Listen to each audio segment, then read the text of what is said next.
In today's video, I'm going to teach you how to mark index entries in Microsoft Word.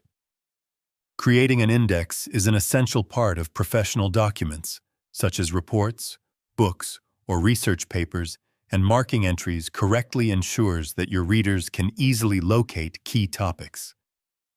To start, open your Microsoft Word document and locate the text you want to include in the index. Highlight the word, phrase, or section that you want to mark as an entry. Once selected, go to the References tab on the ribbon at the top of your screen.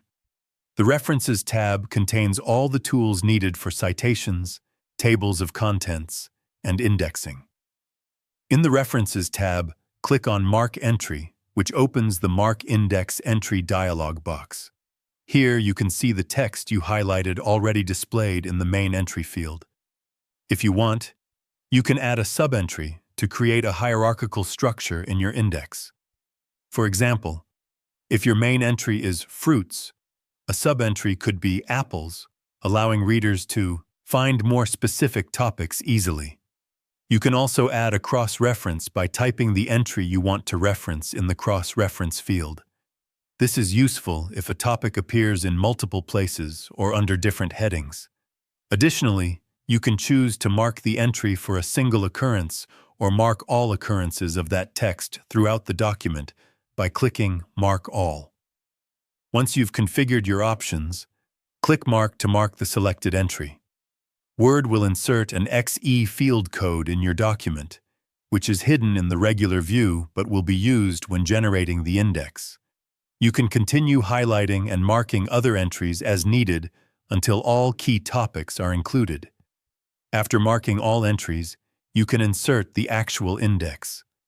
Place your cursor where you want the index to appear, go back to the References tab, and click Insert Index. In the dialog box, you can customize the format, number of columns, and style of your index to match the design of your document. Marking index entries correctly helps create a professional, well-organized reference section, making your document easier to navigate for readers. It may take some time initially, but once your entries are marked, updating and generating the index is quick and simple, and that's it. You now know how to mark index entries in Microsoft Word, giving your documents a polished and professional touch. If you found this video helpful, let me know in the comments. Give it a like, subscribe to the channel, and don't forget to hit the notification bell.